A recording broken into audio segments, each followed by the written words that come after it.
당당히 하나님의 말씀으로 부응하는 세대로 일어나게 될 줄 믿습니다. 여러분, 공시문대 뽕나고 80문대 판단나라고 그러잖아요. 이들을 위해서 정말로 우리가 애정과 사랑과 말씀으로 양육하면 이들이 어디 다른 곳에 가겠습니까? 우리가 시킨 대로, 우리가 심은 대로, 우리의 노력과 정성대로 이들이 말씀 가운데 자라나게 되는 거죠.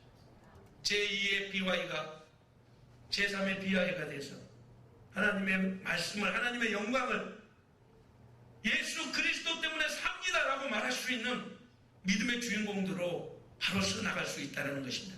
믿습니까? 시켜야죠. 가르쳐야죠. 군대에서 어떤 고참이 신병이 딱 들어왔는데 자기가 막 그렇게 당했대요. 그래서 저놈을 좀 올려 먹어줘야지, 그래야지 말을 잘 들 거야 그러면서 신병을 교육을 했대요. 내 이 녀석, 지금부터 여기는 군대다. 사회의 모든 때를 다 벗어라. 너 그따위로 행동하면 군대 생활 편히 못할 거야. 지금부터 말투부터 바꿔야 된다. 너는 사회에서 생활했던 모든 말투를 이제부터는 고쳐야 된다. 모든 말을 할 때마다 다 나 까로 대답하라. 알겠나? 그때 이 친구가 알았다. 지금 뭐 하는 거야? 존경심을 가지고 다 나 까로 대답하는 거야. 알겠나? 알았다니까. 결국 한 구덩이 맞고 시작했다라는 슬픈 전설이 있습니다. 자기가 후임병 왔으면 사랑의 마음으로, 진짜 섬기는 마음으로 그렇게 해주면 그 사람 마음을 못 움직이겠어요? 지가 군림하려고, 지가 섬김 받으려고 하니까 결국 후임병도 그런 마음을 보여지는 거죠. 마찬가지입니다. 우리가 이 아이들을 통해서 뭘 얻겠다, 이게 아닙니다. 정말 많은 교회들을 돌아다니면서 제가 신신당부하는 말이 있어요. 딱 이번 주만이라도 교회에 나와라, 예배만 참석해라, 이런 얘기 절대 못하게 합니다. 아이들의 심리 가운데 내가 예배를 참석했으니까 내 의무를 다했다라고 생각을 해요. 그러다 보니까 세상 밖에 나가면 너 교회 다니냐? 교회 갔다 왔어. 너 예수 믿냐? 라고 물으면 나 교회 다녀. 이런 존재 가치로 빠져버리는 거죠. 온전히 예수님을 믿고 따르는 예수 그리스도의 제자의 삶을 살아가라 라고 가르치지 않는 한 아이들은 교회의 출석에 대한 의무감으로 신앙생활을 할 수밖에 없다는 겁니다. 상대를 향해서 무엇을 베풀고 가르치냐에 따라서 맺는 수확들이 다를 수밖에 없다는 것이죠. 믿습니까? 그러기 위해서는 우리가 정말로 이 아이들에게, 지금 목사님의 설교가 얼마나 남았을까, 곧 피자 먹어야 된다, 뭐 이런 눈빛으로 바라보고 있는 이 아이들에게 그래도 우리가 심어야 된다는 거죠. 할렐루야. 오늘 본문을 잠깐 살펴봅니다. 본문 말씀 속에서 우리에게 주시고자 하는 하나님의 메시지가 있을 것입니다. 오늘 이스라엘 백성들이 가나안 땅에 들어간 지 300년이 지났는데요, 자리를 못 잡았어요. 그래서 국가적인 형태를 못 갖추니까 주변에 블레셋이라는 나라가 이 이스라엘을 쳐들어옵니다. 그리고 1차 전쟁이 붙었네요. 그런데 이스라엘 백성들이 쉽게 이길 수 있을 줄 알았는데 전쟁에 나가지고 4,000명이 죽고 다쳤어요. 결국 후퇴를 해서 우리가 지는 이유가 뭘까? 이거는 우리가 전투력도 있고 힘도 있고 그러는데 하나님의 이 영광을 나타내는 언약궤가 없기 때문이다. 언약궤 갖고 와. 하나님의 임재를 나타내는 저 거룩한 언약궤만 우리 가운데 있으면 우리 반드시 승리할 거야 라고 얘기하면서 언약궤를 앞세워서 2차 전쟁에 들어갑니다. 결과는 어떻게 됐을까요? 3만 명이 죽고 하나님의 임재를 상징하는 이 언약궤를 빼앗기고 말지요. 그리고 성막에서 사역하는 혼녀 비냐스가 죽고 맙니다. 그 얘기를 듣고 있던 대제사장 엘리 제사장도 의자에서 떨어져 죽고 말이죠. 그리고 그 비냐스의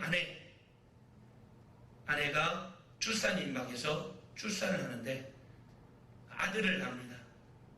하지만 그의 표정은 좋아하지 않죠.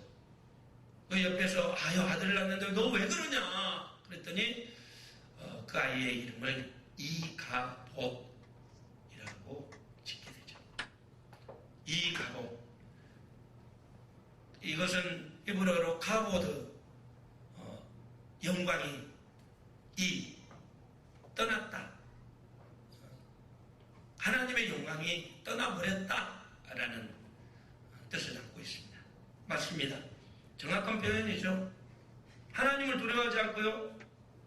하나님께 최선을 다해서 섬기지 않고 하나님의 말씀대로 살아가지 않는 그들의 말씀의 형태들, 그들의 삶의 형태들은 하나님의 영광이 나타날 수 없는 거짓된 삶이었다는 것입니다.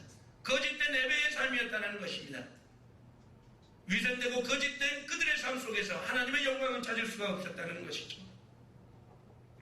이스라엘 백성들에게 하나님의 영광이 떠나버렸습니다. 지금의 우리의 삶의 모습에서도 이 하나님의 영광이 떠나버리는 어처구니 없는 일들이 일어날 수도 있다는 것이죠. 어떻게 해야지 하나님의 영광을 되찾을 수 있을까요? 하나님의 영광을 구하는 삶, 이 BY처럼 모든 삶이 오직 하나님의 영광을 위해서 드러지기를 원한다는 그 삶을 살기 위해서는 우리는 어떤 본질로 돌아가야 될까요? 말씀 속에서 분명히 그 의미를 얘기해 주고 있습니다. 첫째, 하나님의 말씀을 찾아야 된다는 거죠. 하나님의 말씀으로 돌아가야 된다는 겁니다. 오늘 본문에 보니까 사무엘상 3장 1절 말씀인데요. 우리 같이 한번 읽어봤으면 좋겠습니다. 크게 우리 함께 읽어봤으면 좋겠습니다. 아이 사무엘이 엘리 앞에서 여호와를 섬길 때에 여호와의 말씀이 희귀하여 이상이 흔히 보이지 않았더라. 말씀이 희귀했다. 말씀이 희귀했다라는 것은 하나님의 말씀을 듣지 못했다는 겁니다. 당연히 하나님의 뜻대로 살지 못했던 것이죠. 말씀이 없으니까 엉뚱한 짓만 했습니다. 홈리와 비니아스 보십시오. 하나님의 말씀을 듣고 하나님의 말씀을 행동한다는 사람들이 회막에서 엉뚱한 짓하고 동정하고 하나님께 드릴 재물을 자기의 이권으로 채우는 너무나 엉뚱한 짓을 하게 되는 것이죠. 그런 삶이 하나님의 기뻐하시는 삶이 되겠습니까? 그런 삶이 하나님이 인정하는 삶이 되겠습니까? 아닙니다. 여러분, 우리는 분명히 알아야 됩니다. 사랑하는 우리 중고등부 친구들 여러분, 하나님의 말씀이 없으면 우리는 무너질 수도 있습니다. 하나님의 말씀이 없으면 우리는 흔들릴 수 있습니다. 이거를 잊지 말아야 됩니다. 하나님의 말씀 없이 살아가는 인생은 무너질 수 있다는 것입니다. 제발 습관처럼 예배해드리지 마십시다. 하나님의 말씀을 사모하고 그 말씀을 우리 가운데 채워서 교회의 문을 열고 나가는 순간부터 예배자의 참된 모습으로 하나님을 섬기며 살아갈 수 있기를 간절히 소망합니다. 하나님의 말씀에 함께하지 않는 인생은 하나님이 인정해주지 않죠. 그래서 오늘 본문 말씀에 엘리 제사장 홈리와 비니아스에게 말씀 없이 가르치니까 결국 하나님께서 그 가정에 있는 모든 것을 가져가시겠다라고 얘기하고 있습니다. 27절 말씀에 보니까 하나님의 사람이 엘리에게 와서 그에게 이르되 내 집과 내 조상의 집이 내 앞에서 영원히 행하리라 하였지만 결단코 그리 되지 아니할 거다. 내 집에 노인이 없게 하고 내 집에 출산하는 자는 젊어서 죽고 홈리와 비니아스는 한날에 죽을 것이다. 그렇습니다. 말씀 없이 살아가며 하나님의 약속도 취소가 되는 거죠. 여러분, 우리의 복된 인생의 삶을 살기를 원하십니까? 말씀을 붙들고 살아갈 수 있기를 축원합니다. 하나님의 말씀에 의지해서 살아갈 수 있기를 축원합니다. 말씀 안에 들어와서 말씀해 주시는 평안함과 풍성함을 누리며 살아갈 수 있기를 축원합니다. 고린도전서 4장 6절에 뭐라고 얘기하고 있습니까? 기록된 말씀 밖으로 넘어가지 말라. 말씀 안에 살아가는 것입니다. 말씀 안에서 생명력을 누리며 살아가라는 것입니다. 할렐루야. 정말 안타까운 소식이 있습니다. 엊그저께 저희 양천구 목동 신목중학교에서 여중생들 4명이 죽었습니다. 체육 시간에 비구하다가 금발 와서 죽었답니다. 너무나 안타까운 소식입니다.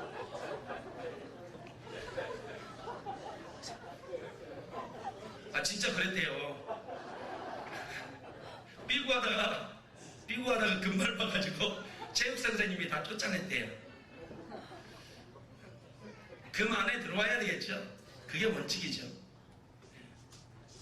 설마 우리의 인생도 금발 봤다고 누가 죽이겠습니까?